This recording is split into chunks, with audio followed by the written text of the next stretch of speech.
everyone, and welcome to the Mill Valley Public Library's second slam poetry competition. And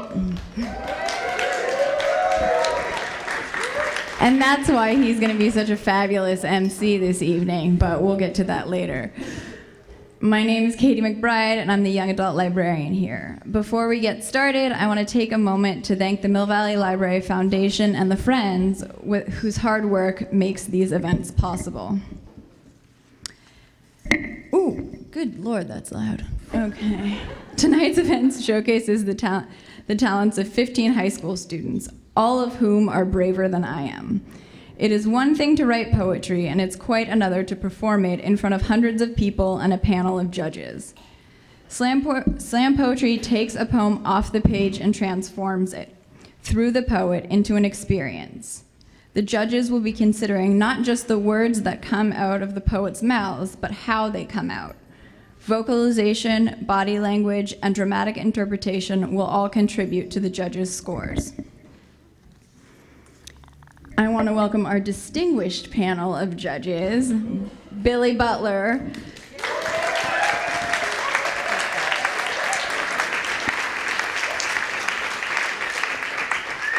slam poet extraordinaire and a contestant in last year's competition, accomplished poet Dana Teen Lomax,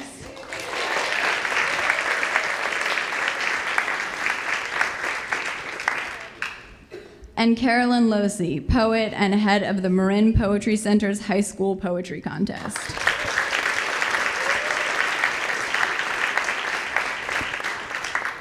Few people in the Bay Area know more about slam poetry than our MC for the evening, Josh Healy. Josh is an award-winning, you guys know, you could, Josh Healy.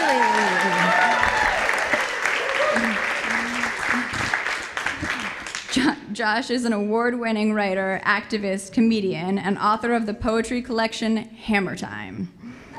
Please join me in welcoming Josh Healy as our MC for the evening.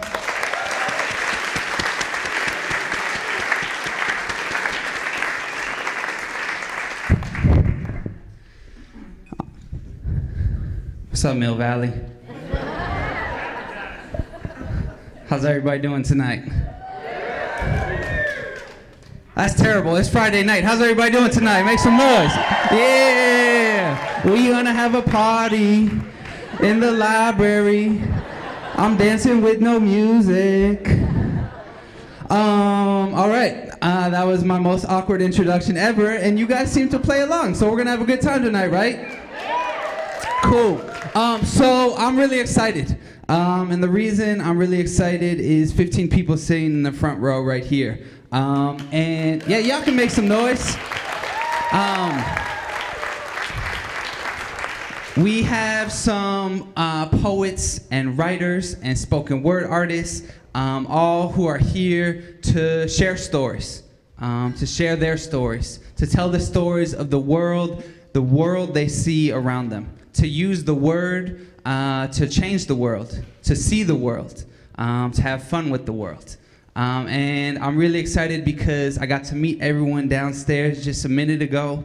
And for some of them, this is their first time ever performing a poem. For some of them, they are seasoned veterans, meaning they've performed at least 3 times before. Seasoned pros. But regardless of if this is their first time or their last time, no one's last time. But their 3rd time or 4th time, it's always exciting to hear how people write and share and speak their truth. And that's the thing about poetry, is the whole thing about the slam with the judges and everything, that is not what this is about. This ain't about the judges. This is about the poet and the audience, the call and the response, really listening and really speaking from the heart. And these poets are gonna give you everything they got. They're gonna give you their heart, their soul, their mind, their fingernails, everything they've got. If you give your fingernails, that might be a deduction from the judges, but don't worry about that. And your job as an audience is to give all of them love and just amazing just applause every time. So let's practice really quick. I'm introducing the first poet to the stage, and Marin, Mill Valley Library, y'all are gonna do what?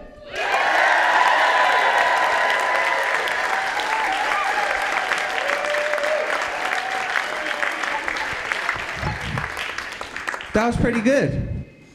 I gotta give it up to you. Oh, that was an important lesson. Everybody take out your cell phone, your iPad, your beeper, if you're a doctor, or a drug dealer, or both. No judgment. And please turn that not on vibrate, but on silence. Unless you're a doctor, you can put that beeper on vibrate if you need to go. We won't judge you too hard. So after each poet does their thing, they've got 3 minutes to do their poem. We give them a 10-second grace period, so 3:10. After that, there are time penalties. So you guys do not want to be hit with those. So keep your poem under 3 minutes. After each poem, the judges are going to give their scores from 0 to 10, judging based on writing and performance and whatever the hell they're judging on. I don't care about them. I care about the poets and y'all, the audience. But audience, you guys get to have a fun job, which is, yeah, a lot of clapping. Someone's very excited. And snapping. Also, yeah, if you're feeling something in the middle of a poem, if you're feeling a line, you're feeling a rhyme, you can make some noise. You know, this is not a quiet thing. This is really call and response. So if you're feeling something, you can make some noise. You can snap. Some people stomp their feet. Some people clap. Some people got to get out there, see and say hallelujah, whatever you need to do. If you're feeling it, let them know. But afterwards, the judges are going to give their score. Audience, you let the judges know what you think of their score. We give love to all the poets. We don't always give love to the judges. So let's just practice that one time. Say I'm that same poet who just gave you my heart. I gave you my soul. I gave you all 10 of my fingernails and even some of my toenails. You guys really don't like that metaphor. But say you did, and I gave you everything, and one of these judges had the audacity to give a 2.6.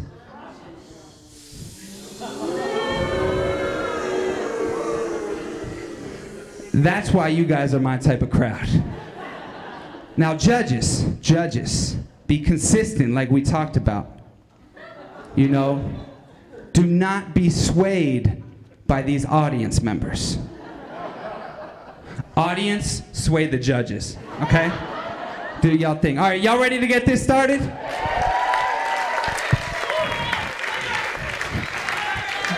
So we have 15 poets that will be in the first round. 3 will move on to the second round. From 15 to 3, cutthroat in Mill Valley. Damn, cold-blooded. So 15 to 3, and there's a couple prizes at the end, but it's really the main prize is getting up here. So I'm going to introduce our first poet. If you want to hear a poem right now, say yeah. Yeah. If you want to hear the first poem of the slam right now, Mill Valley Library, say hell yeah. Hell yeah. Y'all are awesome. All right, make some noise for our first poet of the evening, Olivia DeRat St. James. The bullets that shot him were angry. The rounds wedged beneath his skin, which sent him to the ground in a pool of blood, were unforgiving. And the silent language of grief, which streamed down his mother's face, was amaranth. Seduced by the opportunity of instant revenge, the gunman's heart was afire for the kill. Whether tangled in anguish or twisted in rage, nothing, not even the bright eyes of a young child, could stop him. This is no longer an issue of regulation, of background checks, or the Second Amendment.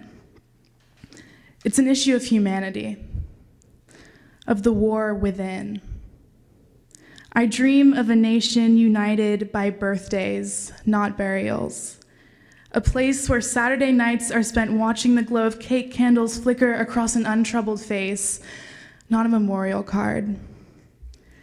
As a generation, we are tasked with the responsibility of changing what is wrong in this world, of ending gun violence. But the prayer of optimism is infectious, and while its message may not always be clear, one thing is, bullets won't stop this fight. Thank you.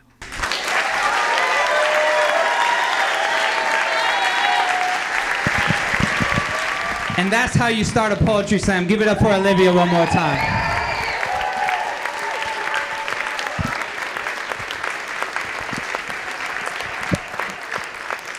You're gonna hear poems about all sorts of things, about things personal, political, global, things close to home, things happening across the country.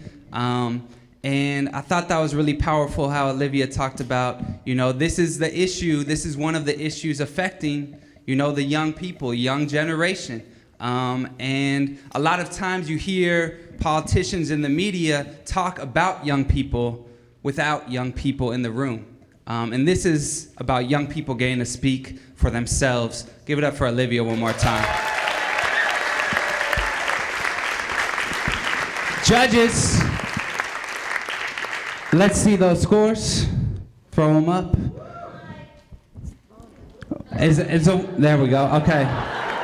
You're about to get some serious boos for that one. So from low to high, we have a 7.5, a 7.5, and an 8. Forget the judges one more time for the poet. And keep that applause going for our second poem of the evening, Miss Manisha. Give it up for Manisha, y'all. A wild expanse of meaningless things fills my soul with joy. Like textbooks and doorknobs and the breeze that fall brings, they invade the dark with subtleties and the idle mind they employ.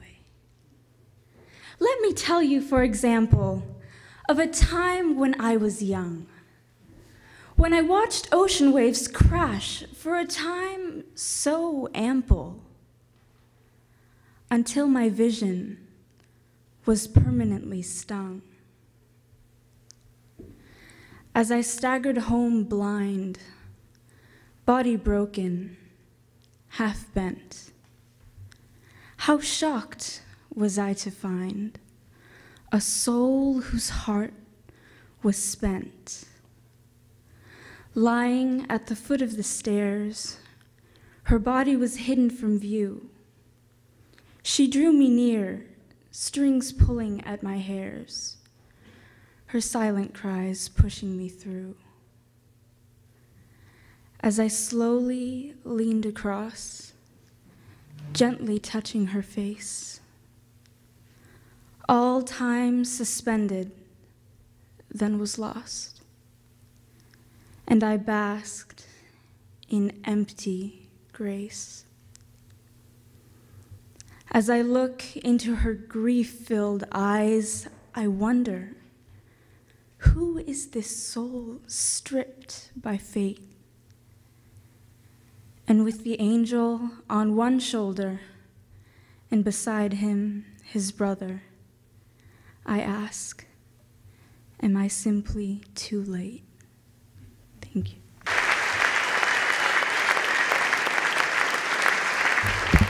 Man, that was a beautiful poem. I love at a slam you get all these different styles. And when I met the poets downstairs, I'm like, I wonder what different styles they're gonna bring in. We had a beautiful rhyming, just like slow, savor every word, and if you don't know what I'm saying, you better listen again. Give it one more time for Manisha. That was beautiful.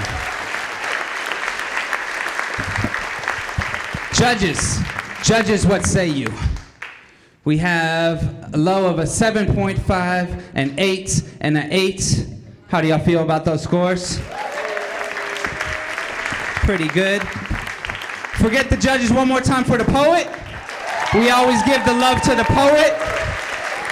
And keep that applause going for our next poet Chelsea Meyer. Give it up for Chelsea, y'all.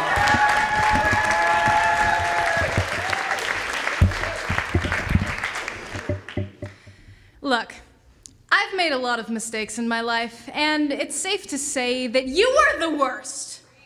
And not in the direction you're expecting. No, the old adage, it's not you, it's me, fits this situation to a T, and boy was I naive. But I've gotten to know myself now. A year makes a big difference, and I'd like to tell you what I've found out. You, boy, were a good choice. Quiet with an attitude showing through in your style. From your walk to your wristwatch, you knew who you were. And it's a shame that you fell for this girl, only half-formed. I needed to do some learning first. But I made a mistake. I dove right in, put the pedal to the metal, eyes widening when I found out you liked me back. My heart tends to get too big for my chest cavity, and usually that scares me, but I didn't listen. No, I mistook the pounding for love when really the validation was too sweet of a trophy, shiny and gold like my ego after an evening spent talking with you.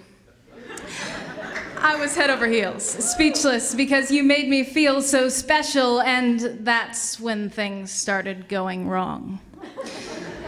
You see, you'd given me that necessary boost, added just enough self-confidence for my real personality to show through. All my life I'd strived for my actions to match the real me, and you got me out of my head. My jokes weren't funny until I said them out loud. You made me comfortable with speaking out because I felt like I was worth something. In a few short weeks I was addicted to the limelight, so blissfully happy that I didn't want to spend my time with you. Quiet contemplation just wasn't making it for me anymore. I developed an obsession with making every second of my life count, and that's when you got cut out of it. Now, I'm not saying that I want you back, but I recognize and respect the values that you had. You asked permission before kissing, but the idiosyncrasies I at first saw as endearingly sweet came to make me squirm in my seat. I easily confused the change in me with the fault in you, made wisecracks behind your back, broke your heart for what seemed like no rhyme or reason even to me. Your furious messages after the breakup did in fact leave me second-guessing my decision, because while I had lost my inhibitions, I had not lost my compassion. Yes, our quiet conversations weren't enough stimulation for me, but I was dead wrong when I blamed you. And now, I'm admitting it a year too late, but forgive me, it really has taken this bird's eye view, this distant perspective to help me recognize that I needed to re-examine my reasons. And while I stand by what I did, I could have explained it more honestly had I understood the change taking place in me. I wasn't worth the broken heart, and you deserved better. But the exceptional moments that we spent together were not wasted. I just want you to know that you were a crucial stepping stone to me becoming me, and I think that despite the disastrous ending, we both learned something. Thank you.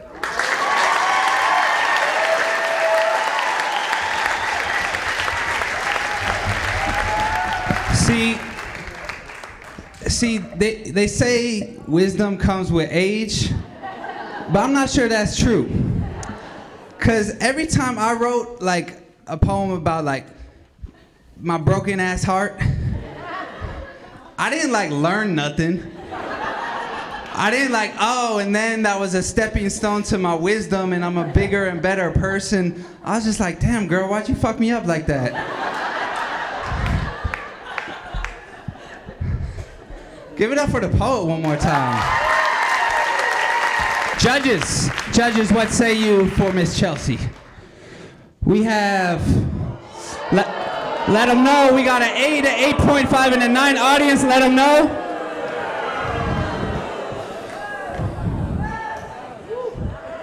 I'm just gonna say, boo. Okay, if you wanna hear the next poet say yeah. Coming next to the stage, this poet has a great name. Give it up for Miss Ileana Mush. Every word I say is a constant contradiction to my last, but it's so in depth with my past I can't stop.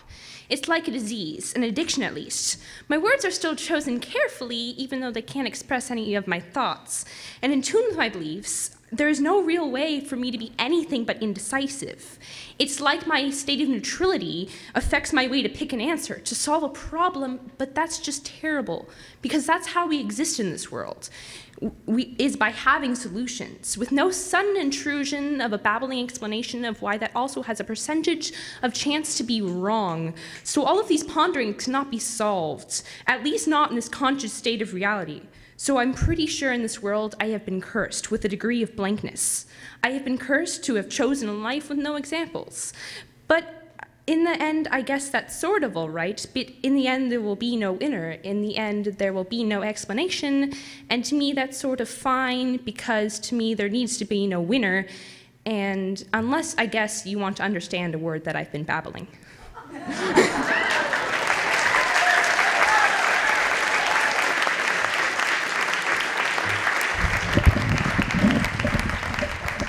Man, sometimes my poems just be like, I'm babbling. And then I write the next one. Give it up for the poet one more time. Stream of consciousness at its best. Judges, what have you for the poet right there. We have, we got a 6.5, a 7, a 7.5 audience. Let them know what you think. I'm gonna say boo boo. All right. Y'all ready for the next poem? Poets, how are y'all doing? We have one really great poet, everyone else is doing pretty good, and one poet that's really excited. You guys are doing good? Poets on this side, how y'all doing? All right, that's what I'm talking. You guys doing good? All right. Our next poet coming up, oh, I'm looking forward to this one. Please give it up for this next poet, Avasia. Give it up for Avasia, y'all. A little bit louder, please.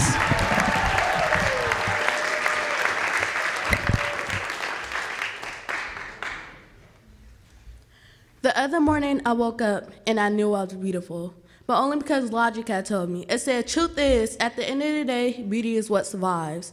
And I counter any past, present issues I might encounter will go away, simply because society simply told me since I woke up this morning, I must be beautiful. And since I was beautiful, I figured I was gonna write myself a love poem. But how do you write yourself a love poem when you realize you've never been in love? And your very own reflection always seems to mock you at every glance and nothing seems to fit, not even your own skin. It's not even thick enough. How disgusting. That I can't even watch these internal feelings along with my insecurities that clearly try to hide. You see, no matter how much I grow, I'll always be 2 cup sizes and 4 pen sizes away from perfection. And you know, there's always days I wonder if I will ever write this poem, but you know, that's what happened with every paid compliment, fake smile, and outside voice that made me a liar, thinking that beauty is making it from one day to another, when reality is beauty is loving yourself from inside out. So again, I ask you, how do you write yourself a love poem and realize you've never been in love?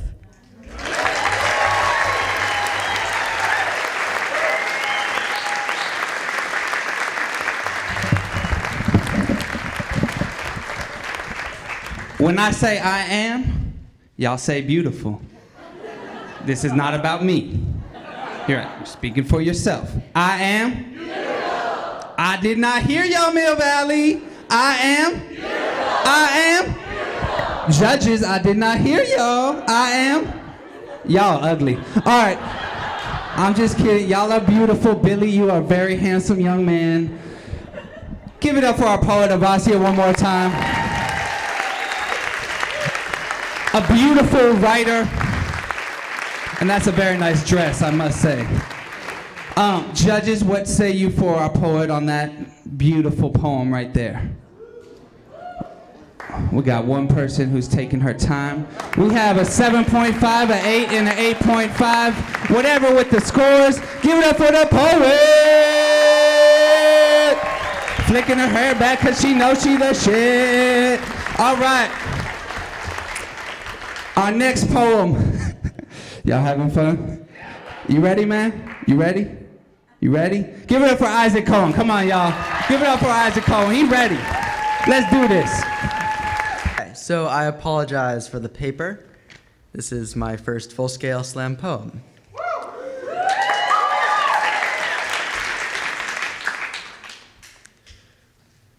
Way back in the 17th century, we thought we had found a recipe for life.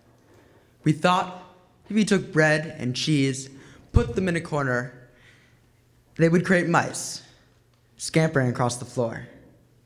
Today we have other recipes for life. A cup full of childhood, a mix of alphabet blocks and sand castles, 1 cup of college and ivy-covered bricks, 1/2 cups of a wife, a family with 2 little kids, and a white picket fence sprinkled on top. Science has given us new recipes for life. 3 liters of gases to mimic the early atmosphere. Hydrogen sulfide, sulfur dioxide, and carbon dioxide, poured into a glass sphere and electrified. Now we have a green ooze of primordial slime, filled with amino acids, basic building blocks of life. Here the recipe ends. All we have is the pieces, our little alphabet blocks of life, our recipe ingredients, and emptiness. The grains of sand alone are not sand castles. Amino acids are not proteins. Proteins are not cells, but 1 trillion cells are human life. That crazy miracle of a million organisms working together, writing together, running together, and speaking as one. What is a life but a collection of fragmented moments bundled up and labeled a consciousness? All the moments of straining and working, laughing and crying, running or sleeping, the infinite, where both recipes and definitions fail us. I can get all the ingredients, but I can't cook them, can't predict how all the little molecules, all the moments, accomplishments, and failure will mix together. Laying on my back in the sun in the warm grass after a long run, sitting on my desk straining into the heavy slog of chemical equilibrium, fighting and failing, nights of bottomless apathy and days of struggling up hills, legs desperate but suddenly strong. Sometimes I feel that I'm running on the final roar of my engine, held up by nothing but the warmth of dreams to separate me from the bone-chill cold of failure. Somewhere between each of these fragmented pieces of moment and memory, we find life. We are sculptors trying to carve ourselves out of blocks of marble, only to find that the stone was nothing but 1 trillion grains of sand. But that sand is compressed by 1 million years of life into stone. And as much as we want to find the recipe to life, the instructions on how to carve ourselves out of a block of marble, we find that we are not made of simple stone. We are made of 1 trillion separate moments, cells, amino acids, grains of sand, and experiences, all compressed by time.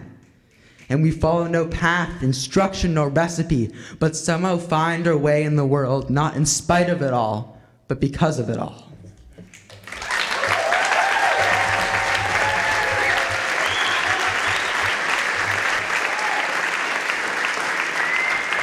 So I said we were going to have personal poems, we were going to have political poems, but I didn't tell y'all we were going to have metaphysical poems. My man was dropping science, amino acids. Son, give it up for my man. Give it up for our poet.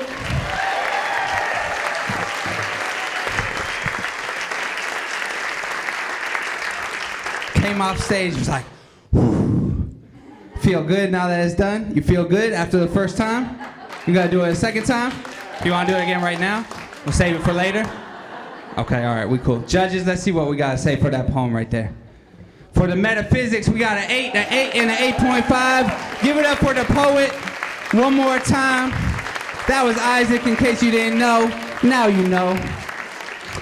Our next poet's coming to the stage. Just start clapping right now. Start clapping right now. A little bit louder, and a little bit louder. This is Leah Kelly. Give it up for Leah Kelly, y'all. These are just growing pains. They are the twisting and contorting numbed twinges in your side, the kind that allow you to keep going, but continue to grow blind. And your heart is forever tarnished by reflections of the soul. You lie to yourself, I'm growing, this is good, but somewhere deep down you are only growing cold.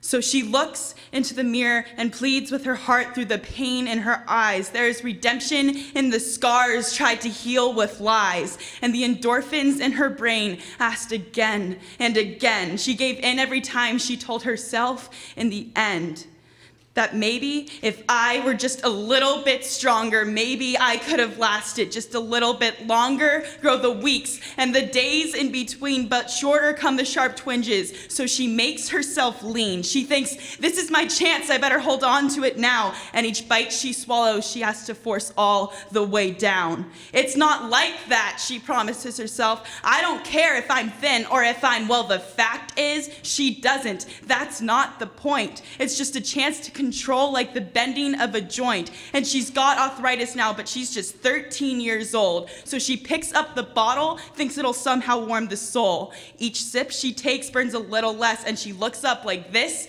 is how I've been blessed. Those red line seals, like those of an envelope, hide everything within, like the red-lipped sins of the Pope. She's stuck in this box. She's done everything to feel a different sort of pain. Those self-inflicted, irreversible, irreplaceable actions she thought kept her sane were just like the dye of that church glass he called home, stained.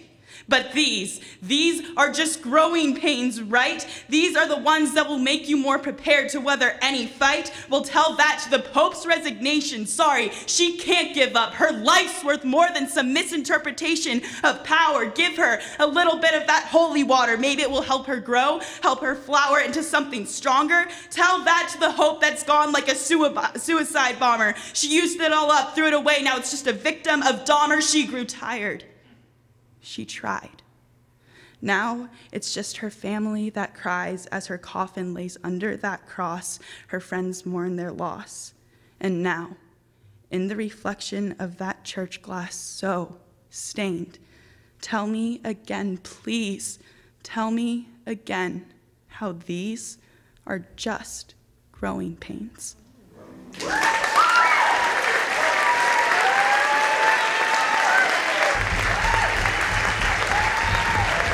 That was a good freaking poem. Y'all like that one? Wow. You know it's a good poem because when it was done, I was like, oh shit, I gotta go talk now. I was ready to hear it, keep more, man. 17 years old, give it up one more time.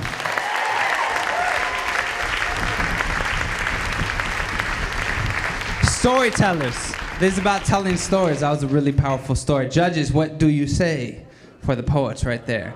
All right. We have an 8.5, a 9.5, and a 9.5 for Miss Leah Kelly. Please keep your applause going for our next poet coming to the stage. This is Andrew Carruthers.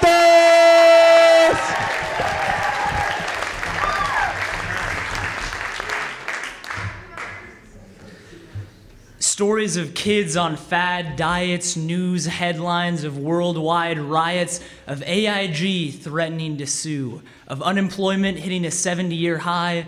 What can we do? Of another lonely soul ODing on Percocet. Are you listening yet? I hope so. What do you think? Is this good, bad, or just so-so because I have a needle in one hand and thread in the other, and I'm trying to sew you a blanket? Something to keep you warm during the harsh, cold winter of reality, something to cover up life's triviality. But you run outside, feel the snow against your face, you're trying to find a white-collar escape to your tie-dye problem. Remember the needle and thread? Well, they're not yet dead. No, instead, they're fierce at work on a magic carpet capable of taking you away to a place you'll want to stay. We'll fly together high over the frosty Swiss mountaintops, down alongside the rabbit that hops all the way to his rabbit hole. Come follow me, I'll take you on a journey, the rabbit muses. Down deep into the ground we'll venture, surrounded by various illusions of rubies and emeralds stacked 3 stories high. Beneath sweeping arches of gold we'll fly until we emerge into a clear night sky with a view of 3 million distant galaxies. A stitch in time saves 9, but a stitch in the space-time continuum can save your mind. The carpet has 999,999 stitches. The scratchy wool produces just as many itches. Itches to explore the stars in her eyes and the cosmos in her hand. Because tonight at the bar, at the restaurant, at the end of the universe, she's not a secretary, she's a visionary. Eyes bright as the sun she stares into and hopes to one day carry home from the hospital. Surrounded by planetary orbs, you'll begin to absorb for the first time the true context of your journey. Run your hands over the fabric of the carpet stitched from the threads of your mind. Realize what you've created is really quite divine, because you don't need a white line or a bottle of red wine to provide hours of endless elation. Simply fly with me and open up your imagination.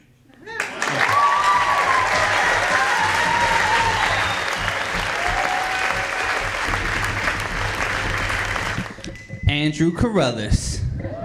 My man, give it up one more time.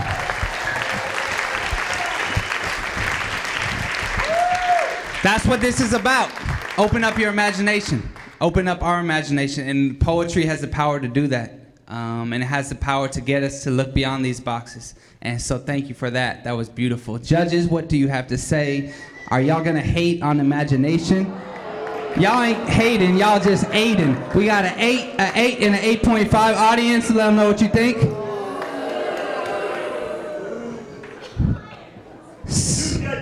New judges. We're about to have a mutiny in the poetry slam from the 5th row. Judges, don't worry. We'll have security for you after the show. We got bodyguards. The bodyguards in here? Oh, I'm sorry. We don't have bodyguards. It's a tough life to be a judge. All right. We are halfway through the first round. Oh, more than halfway through the first round. If y'all ready for the second half of the first round, say yeah. Yeah. If you're ready for this next poet, say hell yeah. Hell yeah. Am I cursing too much in the library? Let me ask this of the young people in the room. Am I not cursing enough in the library? I'm not sure what that means. Okay. Our next poet coming to the stage, please make some noise for Miss Antonia Harold. A little bit louder, please.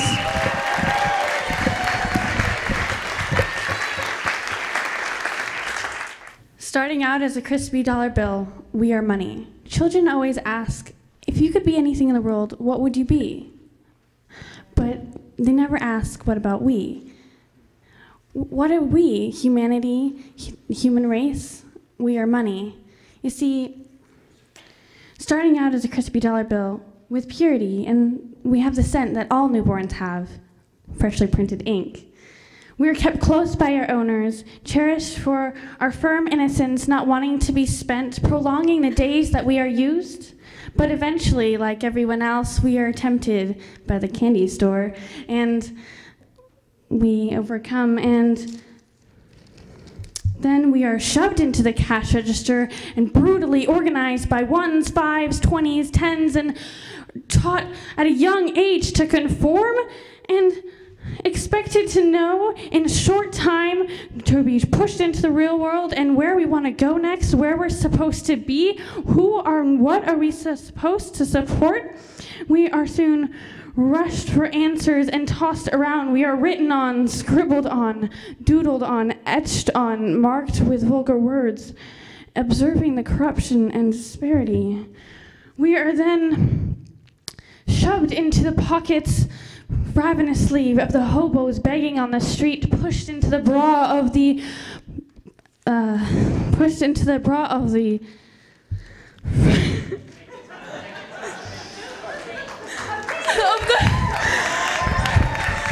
bra of the prostitute who's bought by the senators and the government officials.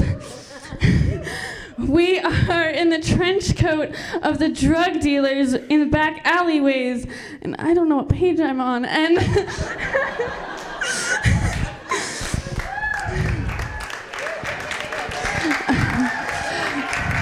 drug dealers in dark alleyway, cradled mad by the The dishonorable food companies withered and worn, ripped and torn, abused, misused, then dropped in the streets, lost and forgotten, lonely and cold and marveling in self-hate for all the wrongs that we've partaken in. But there's hope. We are picked up again. Like lightening someone's day, we are that good luck charm. We make a difference. We are placed comfortably inside that warm leather wallet that is our safety again. Be a second chance, becoming a part of a new rotation in life. The hard-earned paycheck that feeds the concave bellies of the hungry children at home, paying for the chocolates and flowers of those long-departed lovers, paying for the restoration of the environments that we had once destroyed, and paying for the cancer that needs to be solved. And there's hope again. We are money.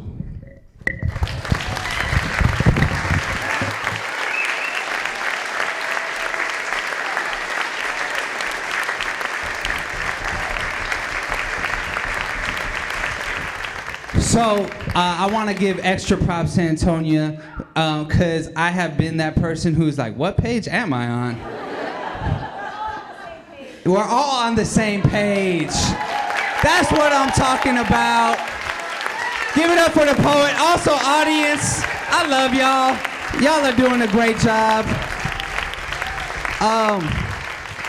I want to give it up because I was feeling that poem. As someone who sometimes has felt. See, I don't know what page I'm on.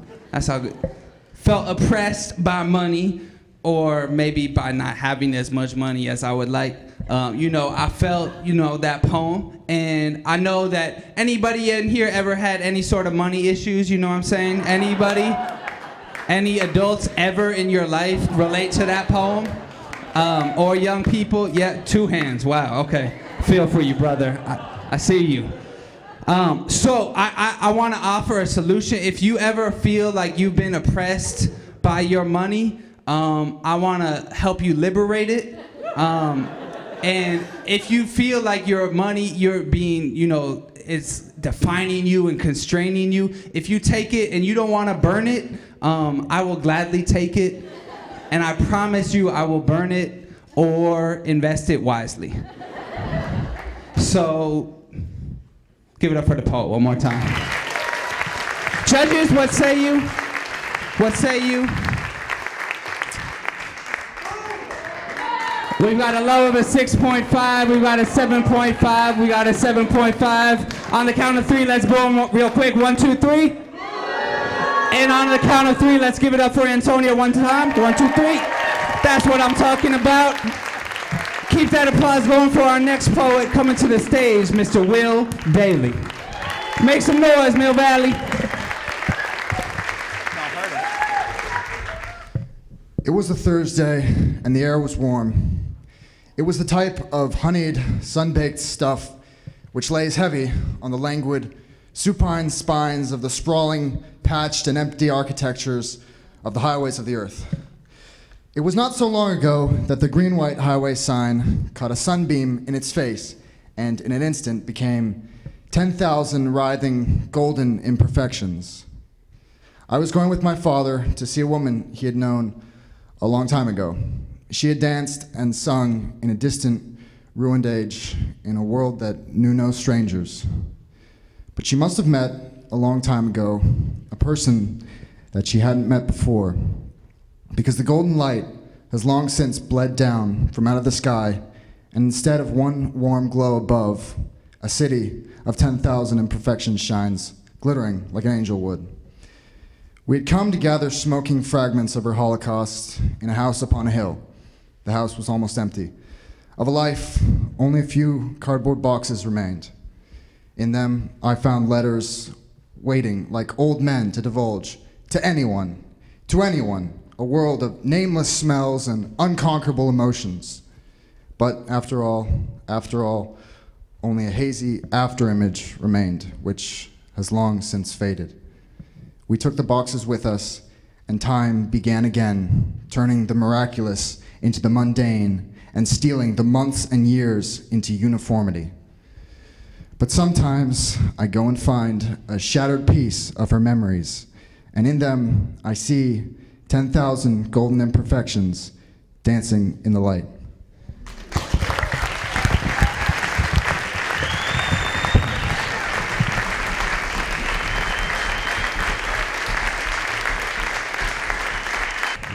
Man, we got some beautiful, amazing writers in here. Give it up for Will. Hey, Will, nice poem, man. Yeah, no, thank you. Don't thank me, thank you, man. What was the last line again? The beautiful imperfections? Golden imperfections dancing in the light. Can I steal that? Or borrow it? I'll credit you. Footnote, Will Daly, 2013, Mill Valley. Yeah, we cool? $5? We'll talk after the show. Give it up for Will one more time. Man, got some serious writers up in here. Judges, what do you have to say about this serious writer, young Mr. Daly? We got a 7.5, an 8.5, and a 9, which makes me sing, kind of. Our next poets coming to the stage, please give it up for Marley Townsend. Give it up for Marley, y'all. Marley, where you at? Come on. She got a tie. She cool. If I had eyes to see the dead, the things I'd see would never haunt me. I would not see the curling fists of bottled skin. I would not see the unborn child of a sinner or a whore, swaddled in disgrace and an old flannel t-shirt. I would only see the insides of something that malfunctioned too quickly and the whites of eyes too far blind to see what was coming for them and their mothers.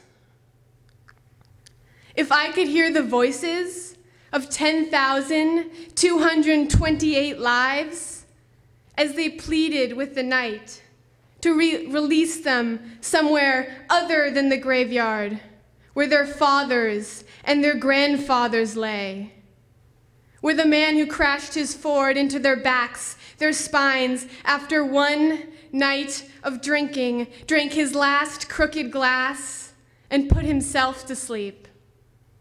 I would not hear the grind of metal across the pavement, the spread of life like milk across the suburb carpet. No, I would hear the songs they never got to sing, and the stories they never told to their children, their grandchildren. I would hear wedding vows spoken over fine wine.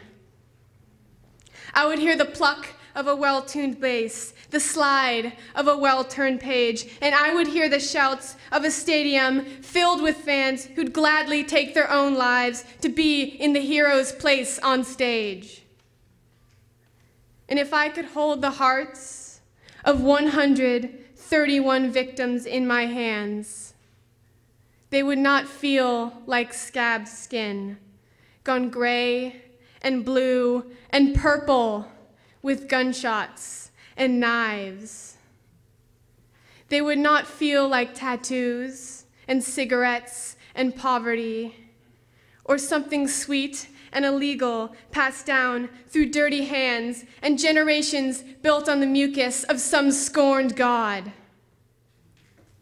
If I had the eyes to see the dead, that once upon a long, long time, once upon a vast, uncharted sea, once in 7 million different places, that they were just like me.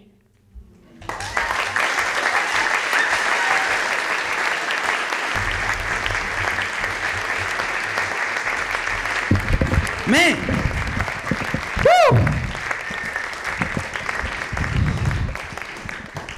Let me ask the audience, you know, adults in the room, y'all think y'all could read poems up here like this? A couple of y'all could, I'm sure.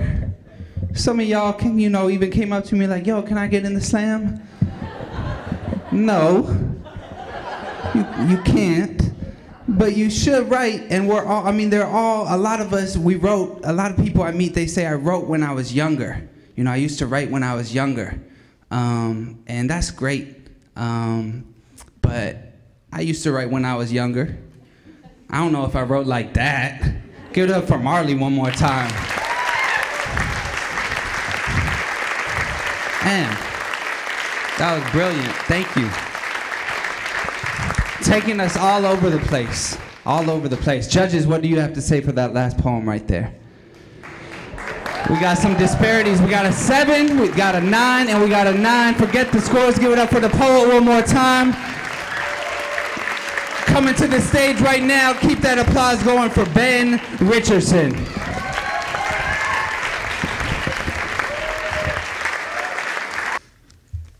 Isn't it strange how civilized we seem? The predators with forward fixed eyes, binocular prey trackers, scanning facial features. And our brains like a drone's chipset calculating fatal trajectories. How can we be civilized when every basic drive pushes societal collapse? Our roads seem so orderly until the other drivers become caribou that drive, and that drive for flesh carries you to cannibalism, to cook them in their metal shells, muscles in a pot to be split open and devoured. So why? Why are we civilized? A food source besides our peers helps, but that drive still exists. To hunt or be hunted, either satisfies. My brain plays a game every day. It's prey to predator and predator to prey. As I watch people, their eyes seem to say, "Bolt now, fool, because today's not your day. I've got 50 pounds on your spindly frame." So why are we so tame? Not that I'm complaining. In a dog-eat-dog world, I'm not the type that lasts past brunch.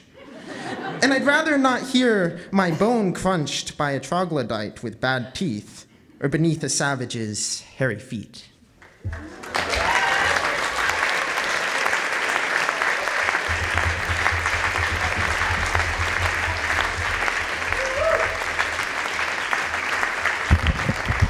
Give it up for Ben one more time, y'all. Hey, I think you would make it past brunch though. Like mid-afternoon. Yeah, mid-afternoon. You know, I would make it to breakfast. You would make it at least to mid-afternoon, man. Judges, what do we have to say for that poem right there? We got 7, a 7.5, and an 8. Let them know. Give it up for the poet, Mr. Ben Richardson, one more time. And please keep your wonderful applause going. Her name is not Hannah, her name is Hannah Yerington coming to the stage.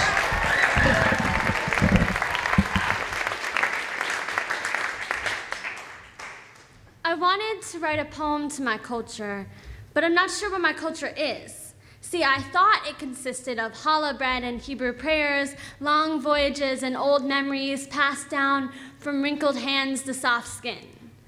But people call me white, and sometimes I want to correct them and say, "Oh no, I'm Jewish." Like, being Jewish is something that keeps me apart from blood-soaked star-spangled banners and white Anglo-Saxon Protestant problems. Like, being Jewish makes me diverse and sacred. I read a review of University of Colorado, and one of the complaints was, "Too white, everyone looks the same."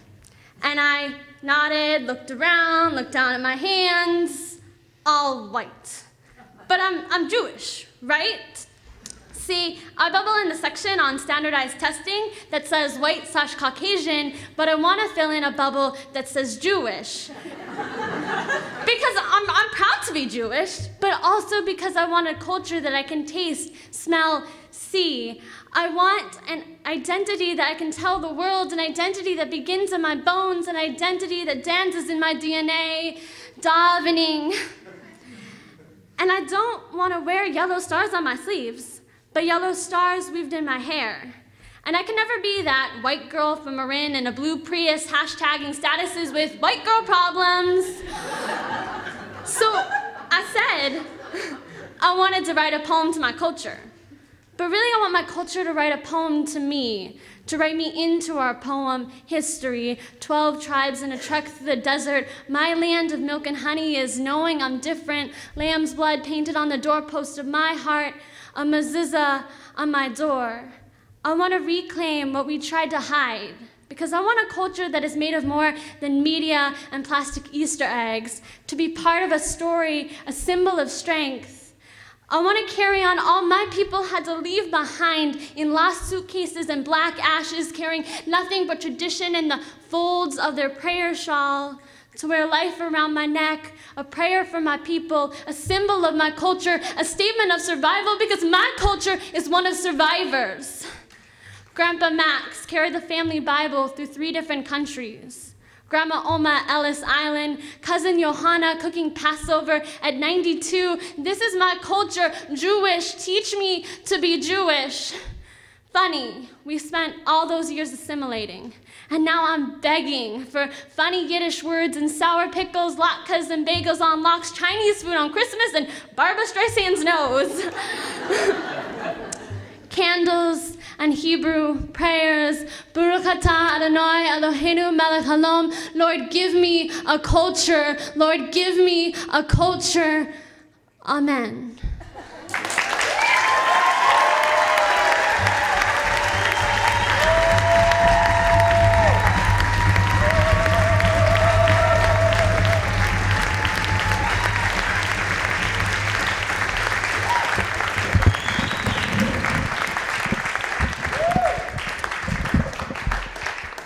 Well, to that poem, all I have to say is Shabbat Shalom.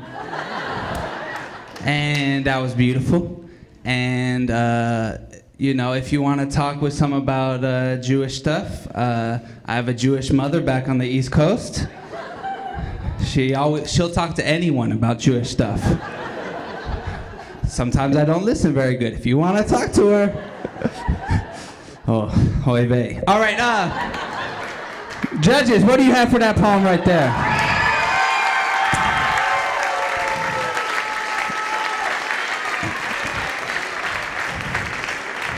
My man can't find his numbers. It was so good. We have a 9.5 in our very first 10 of the evening. Beautiful. Beautiful. 2 more poets in this round. Please keep that applause going for our next poet coming to the stage. His name is Kel, aka MC Kramis. Give it up for Kel.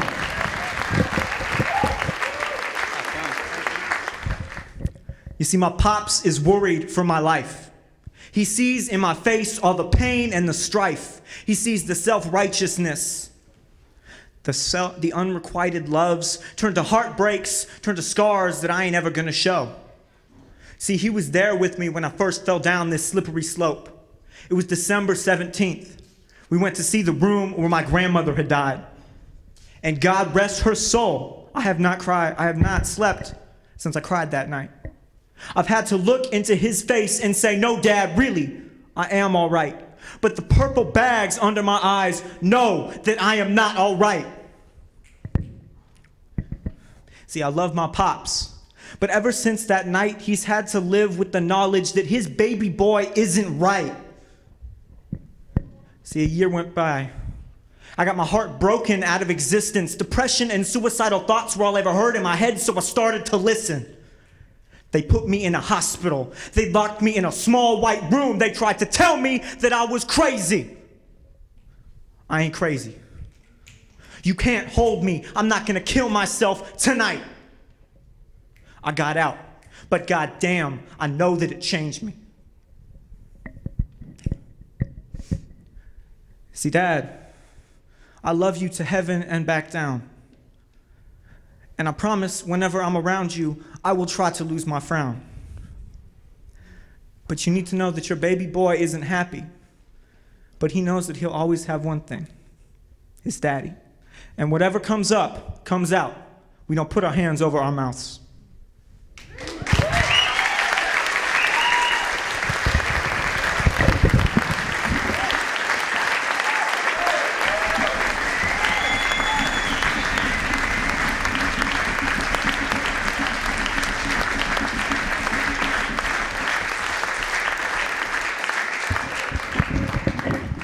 That's some powerful, powerful words right there. Give it up for Kel one more time.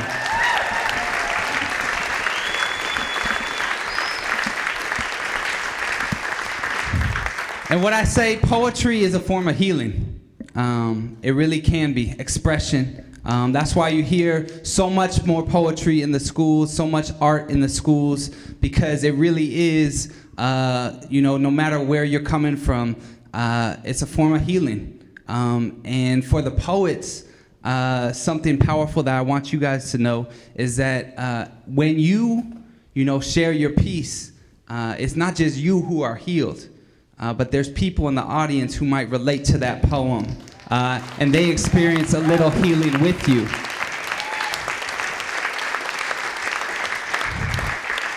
And so that's what makes this powerful. And there were a couple parts in there that I know some of us, including myself, could relate to. So thank you very much for that piece, man. Appreciate it.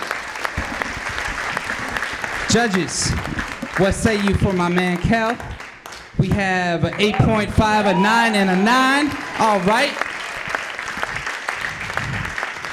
Our last poem of the first round. After this, we're going to have a 10-minute intermission and then come back for the 3 poets of the second round. But if you want to hear the last poem of the first round, say yeah. Yeah. Say yeah. Yeah. Mill Valley, y'all are awesome. Please make some noise right now for Miss McKenna Becker.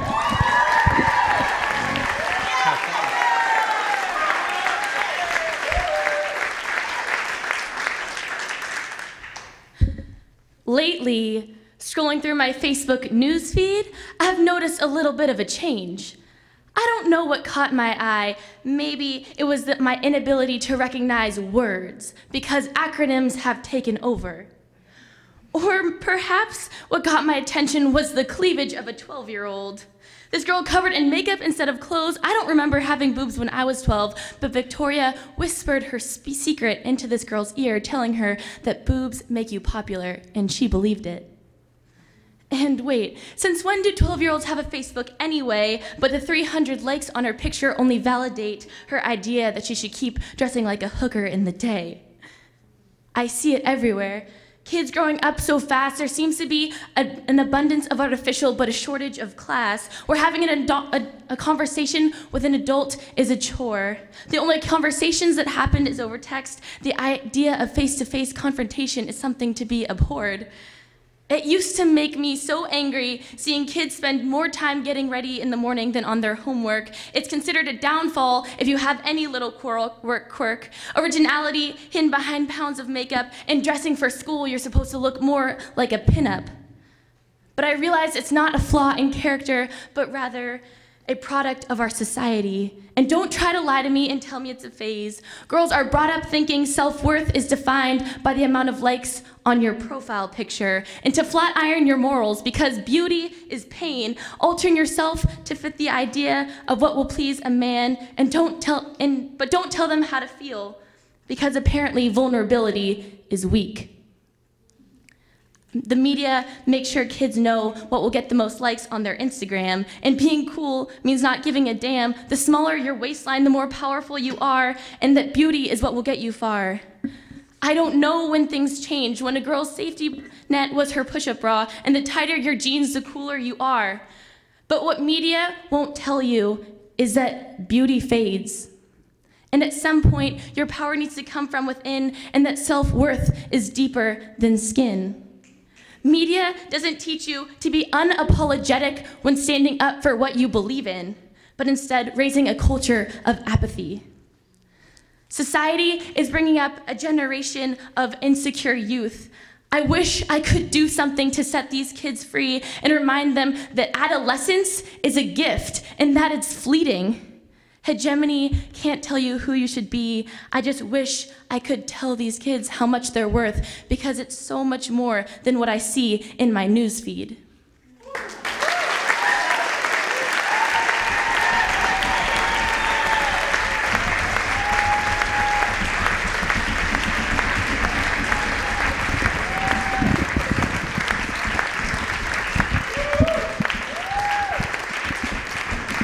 Man. All right, so McKenna, there's 2 things I gotta say about that poem. for everybody. First of all,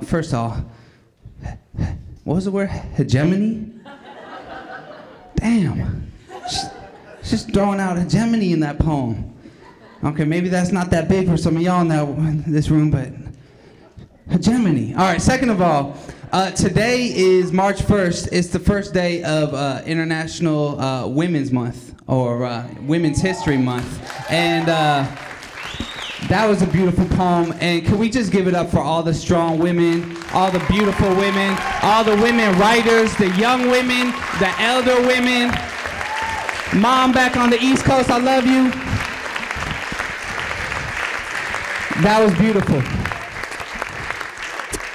My cousin, my little cousin, who's like my little sister, her name's Hannah, not Hannah. And she's 13, and she just got her first Facebook profile.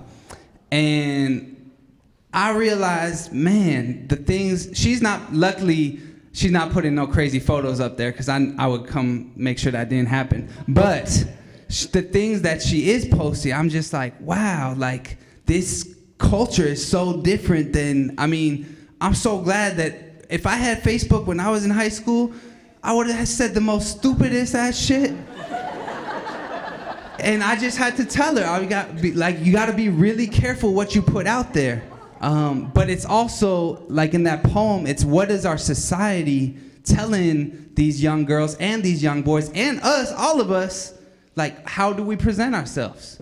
What do we want to show? What do we think will get the most likes? So thank you for breaking the poem down for the Facebook generation. Give it up for McKenna. Judges, what say you right there? We got an 8.5 and we got an 8.5. Give it up for the poet one more time. Did everybody enjoy the first round?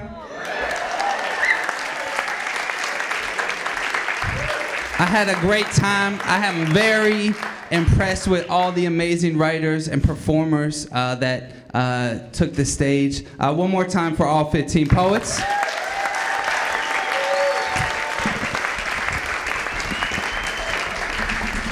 And the competition part of it is really just ridiculous. You can't judge a poem. It's totally subjective, and they, as we've already established, do not have security. I'm sorry, guys. But this whole thing is really just a way, the slam is not about what poem is better. It's a gimmick to get people to listen. It's really like, if you say poetry reading, if you say I'm going to a poetry reading, now I go to poetry readings, and I'm like one of 5 people there.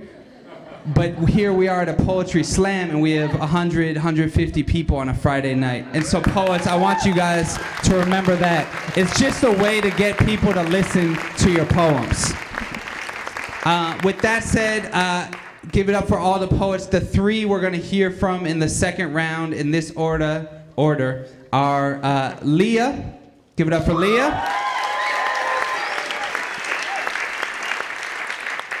Hannah. And Kel.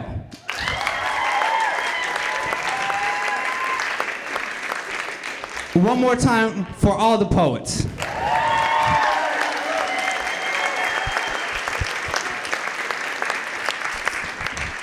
So, we're down to 3. We're gonna rock through this. Y'all ready for the second round? Say yeah. If you're ready for the second round, say oh yeah. My man right here is having fun. He's like, oh yeah! Oh yeah! Had some wine up in here.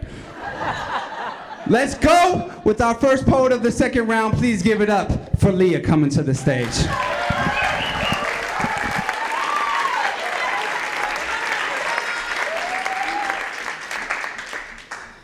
To chase a dream, to push at the seams of reality, to cross the line in your mind, to leave logic behind. See, there's this box, and in it we put our soul and keep it safe with a lock, so that when push comes to shove, we choose pain, not love, so that no matter what, our heart is guarded. We are protected from the tribulations of our peers, from the calculations of our own fear, and from the conversations of our elders. But today I realize that this world I am living in, forcing me into some state of oblivion where everything around me is continuing, and all I want is to stop. To stop tripping over my words and falling into these cracks of a girl I do not know. For once, I want you to know all of me. Not just the smile I paint on my face every morning of those I've held close and lost. This life that seems to have just been tossed and crossed this field so covered in frost. It is perfect and it is pristine, but only to the eye, for there is no natural green. And I want to leave behind my footsteps, leave them in another's mind so that they know they are not alone in this world. I want them to know the melody of black and white keys, follow the harmony that has made me believe, follow the rivers and the moons that they sing of, and soon they will reach this valley where the sun rises high. I want them to ride on the current of music, follow the notes and the mystery of dissonance, but be able to see its constitution in the distance, hear the constitution in the lyrics in their hearts. Let music clear them. Let them dance to the rhythm, and despite falling into that deep chasm of despair, let them choose to fight with beats, whether tribal or concrete. Let them trial their own defeat. And when they mesh the two together, the harmony and the rhythm, they will paint their vision. With purely their heart's precision, it will be abstract to those who do not know, but clear to those who do not let the confusion distract them. For it is a random fusion of bliss and pain, sun and rain, and it is perfect to the Creator.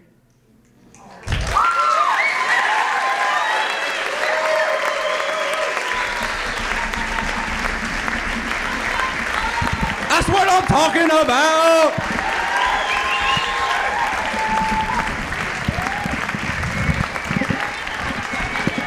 We ain't messing around in the second round, y'all.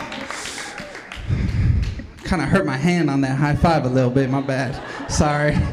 Can we give it up for the poet one more time?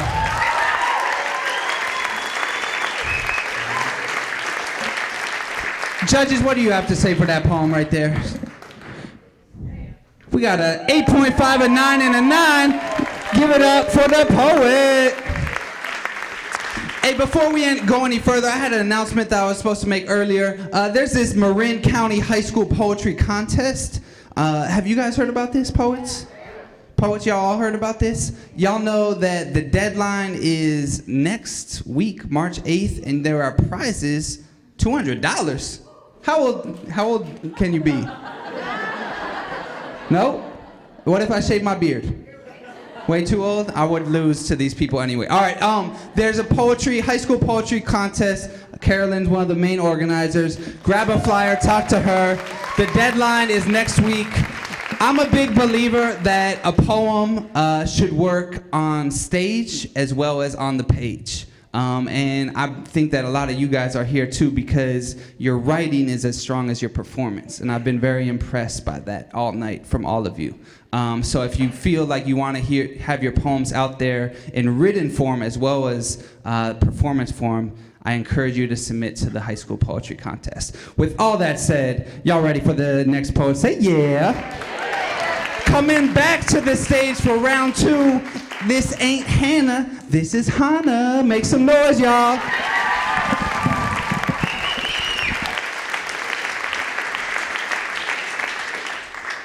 When I'm in my weakest state, when I've lost control of myself, forgotten the taste of air in my mouth, my skin turned brittle, my bones heavy like a mammoth skeleton in this 5'3" frame, that's when I'm my strongest. Because when I'm my weakest, my faith has to become my all. A lay down of all I fought and all my fear of complete fall. See, for me, belief in God, it's simply surrender. Surrender that by myself I'm not whole, that I can't do this alone, but I never had to. So when I say I believe in God, I believe in Jesus, Yeshua, and yes, I'm Jewish. I'm not selling you religious vacuum cleaners to clear out your soul or rejecting my people. I'm simply stating that I've decided that I can't fit a perfect mold, that I need help to be love, show love, live love. And isn't that where we all tried to start, aspiring for pure love and realizing our flesh just wasn't enough? So ask me why I believe in God. Go ahead.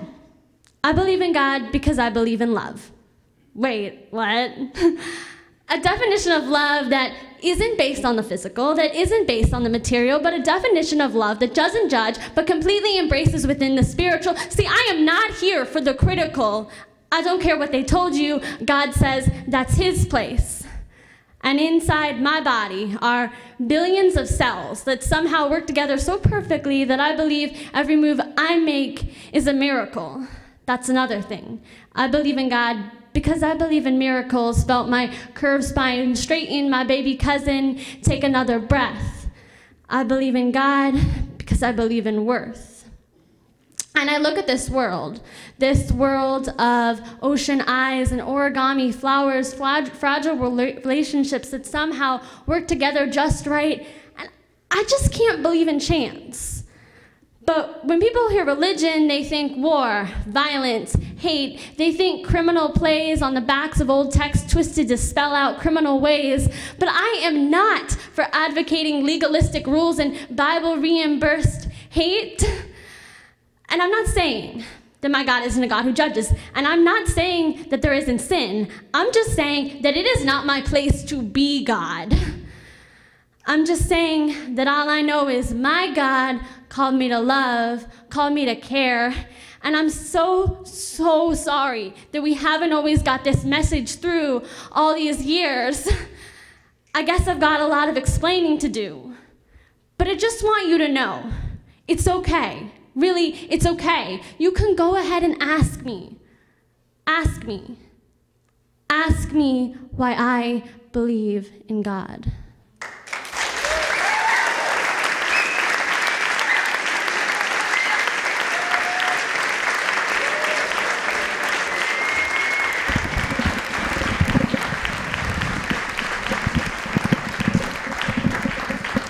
Whenever someone says, man, kids don't care about nothing these days, I tell them, come to a poetry slam.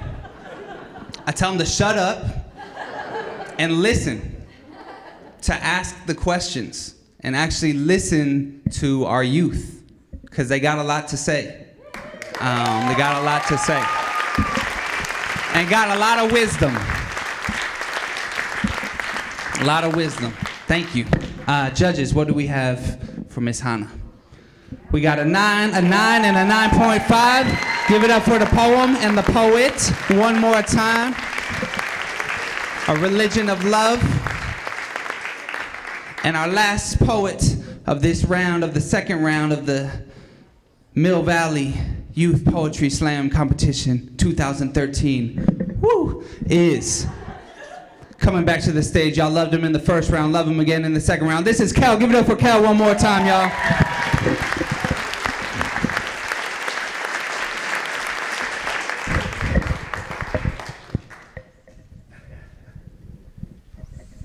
Because who needs a mic stand? See, I remember that one night we went to Grilly's, and I was so broke that we had to share one plate of food, but it was all right. See, we shared more than dinner back in those days. Our thoughts of gold rings and baby names. We had a love that I thought was untouchable, that would last forever. I was naive back then. See, I kept my mind dark to the changes. See, you felt crushed. You didn't feel enough affection. We both felt love most days, but for you, some days were just too much. For me, these days came too often. You started to feel you'd be better on your own, but leaving was a scary option.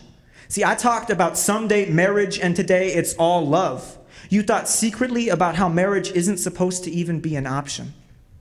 See, I was ready to sign my name on the dotted line, but you didn't like the wording of the fine print. See, I wrote you poems about your beauty, vivid descriptions of the moments we had shared and what I prayed our future would hold. See, I loved you more than my own world, and I showed it. But to you, it was too much. I pushed too hard. Now in your mind, separation is the only option. You left. And I was left there on the street corner, throwing rocks at the white center divide.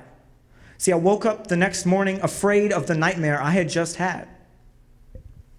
It took me seeing your face the next day to know what I had just lived through was real. Then the minutes turned to hours, turned to days, turned to weeks, turned to months. I sit and pray that I'll wake up soon. And where passionate love turned to angry, violent hate, baby names turned to stinging punches only used in the worst of debates. And everything I say seems to foster your hate, and more worn down by a cycle that perpetuates, all surrounding my love for a girl that I still yearn to call my soulmate. See, it's her fate to find another guy. Then mine will be to drain out quickly and die, for I continue to cry over a life that doesn't feel worth living. Why defend a sundered castle when in the end it will always fall? When none seem to compare, to my mind seems devilishly unfair.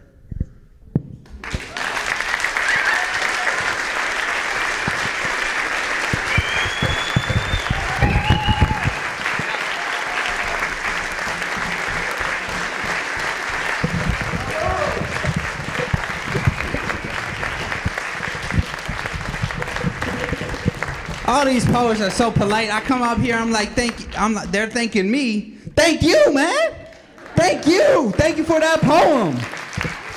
I didn't do nothing. I just gave you the mic. But you're welcome for that. Real quick, I just want to see, because I know, it's a family event. Do we got any parents in here? We got any parents of these poets in here? Can we give it up for the parents one time?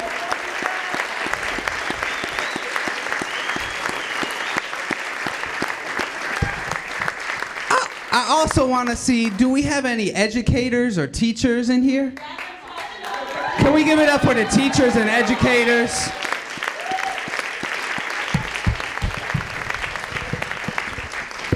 And can we also give it up for everyone here at the Mill Valley Library who put this on? A special shout out to Katie for holding it down. And to everyone who provided me with all that wine. I didn't drink it, but I will later.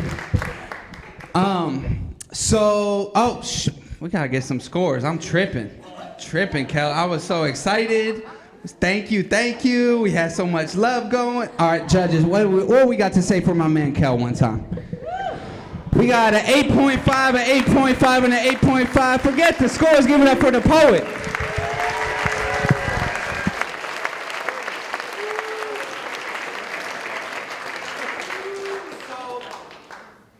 So, right now, the crew of busy librarians are doing math over there to add up the scores from the first round and the second round. And they told me that librarians, as much as we love them, are not that good at math. This is their words, not mine. I would never make anything up like that. And so they asked for a second to do the math to figure out who was gonna get the prizes and stuff. So while they do that, is it okay if I share a poem with you guys?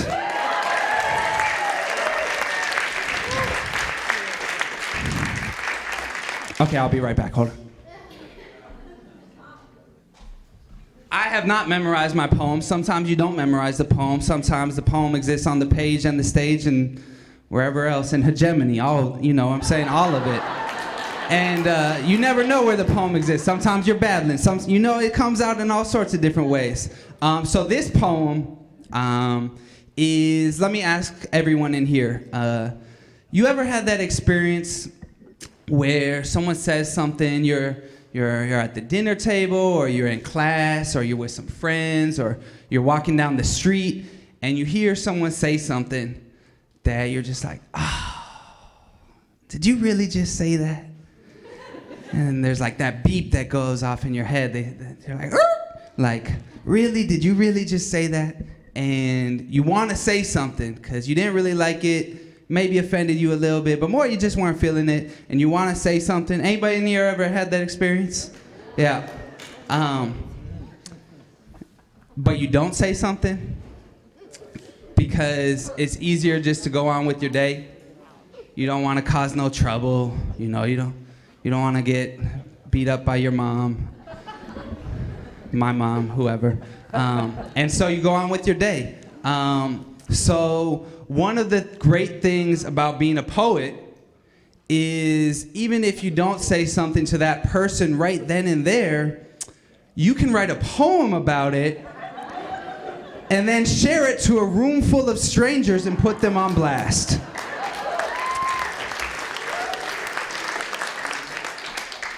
And that's what I've done. And this is, you know, to me, poetry is about trying to find your truth and find our truths. And sometimes those truths are uncomfortable. And sometimes they're challenging. And sometimes we're not even sure if the question is more important than the answer.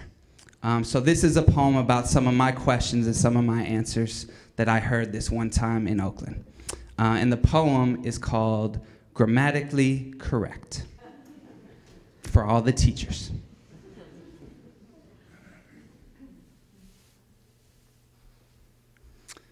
One, the word crashes into my right ear like a well-aimed brick.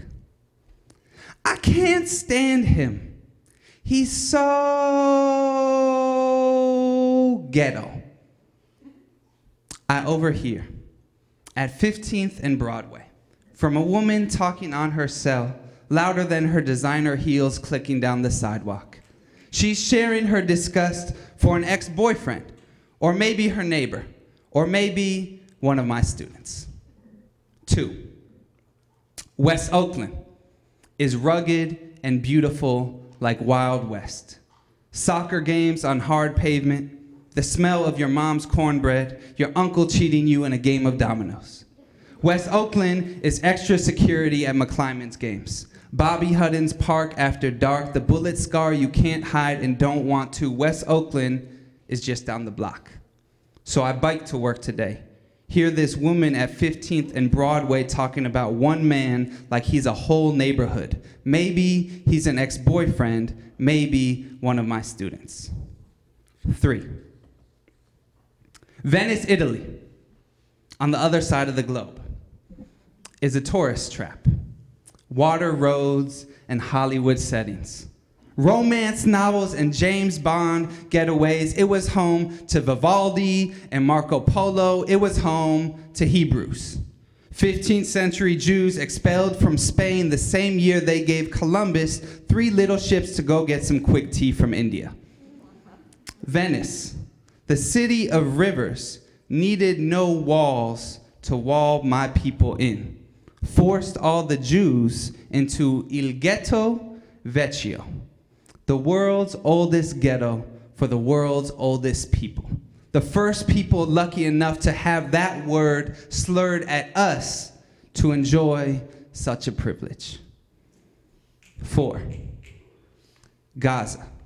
5, the high-heeled woman with an iPhone at 15th and Broadway, maybe a bank manager, maybe my cousin, calls him so ghetto. I want to get off my bike, throw her phone and matching purse into a brick wall and ask her, lady, do you know what that word means? What do you have against medieval Italian Jews?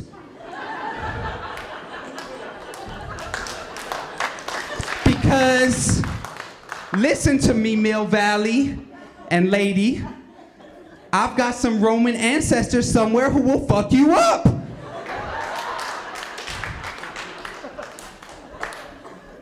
But instead, I keep biking, stay silent again. 6, I know a mother in West Oakland who prays every night for her 3 sons. One studies at Berkeley, another at San Quentin. She hasn't seen either in years. Her youngest sits in a high school classroom, waiting for me to come teach line breaks and resistance. He is never late for class. I might have been on time the first day, maybe. He writes strong and brilliant, like my brothers, he tells me. I don't want to fail him or his mother. 7, High school juniors in the Gaza Strip cannot see Ramallah, let alone Orinda. Their school, bulldozed by Jerusalem, cut off by Cairo, redlined by Washington, alone in the desert, 3 walls and a sea. No oasis, no Hebrew University scholarship for underprivileged youth. Vini, Vidi, Vici, if we are the world's oldest people, how can we conquer so quickly and forget where we come from? 8, I want to jump inside her iPhone and tell her, look, ghetto is not fabulous, but it's not a curse word either. It is hard fathers and harder mothers making $1 out of a peso and 15 cents. It is 37 overcrowded poems I hold in my hands every Monday spring semester, only to let them slip through my fingers too quick over summer break. Whatever it is, ghetto is not a fucking adjective. If you must, the grammatically correct term would be ghetto-ish.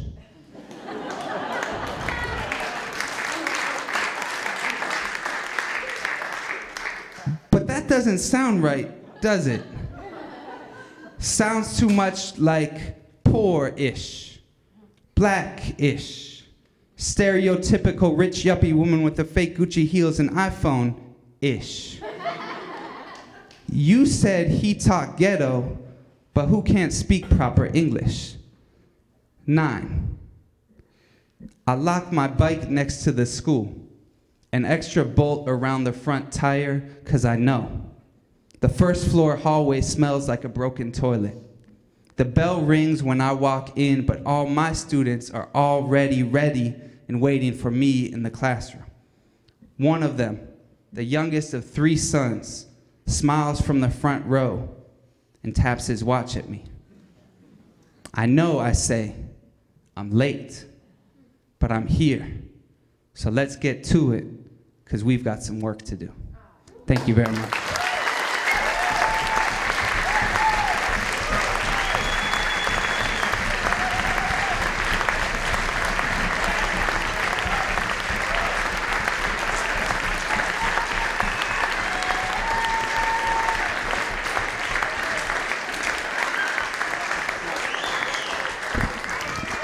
Can I have, I got a 2, I got a -10, and I got a 0.5. Boo the judges. Can I have all the poets to please join me on the stage? Give it up for all the poets.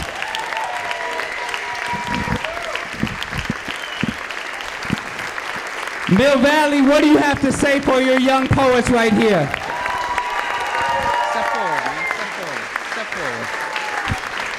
What do you have to say to your young poets right here?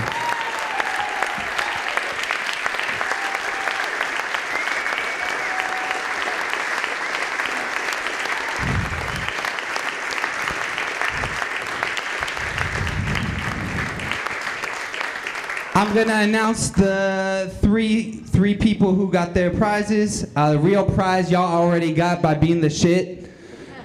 And we, as the audience, got the real prize by listening to y'all be the shit. So thank you guys so much.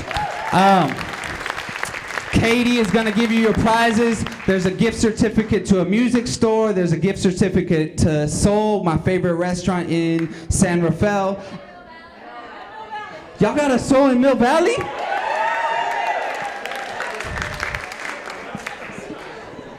Y'all be, it's cool, man. I like it up here. And we got iPad mini or something. Man, I'm about to get in this poetry slam next year. All right, in 3rd place, we added up the scores from the 1st round and the 2nd round with a combined score from the 2 rounds of a 52. Give it up for, where is he? Give it up for Kel.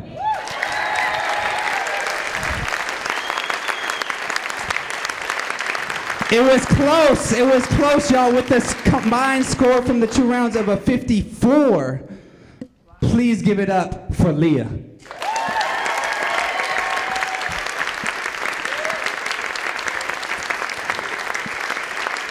And with a combined score of 26.5, don't you dare call her Hannah, because her name is Hannah. Give it up for our champion.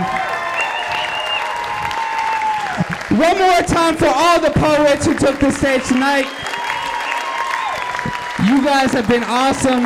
If you enjoyed a poem, come tell them. My name is Josh Healy. It's been a pleasure. Y'all have a great night.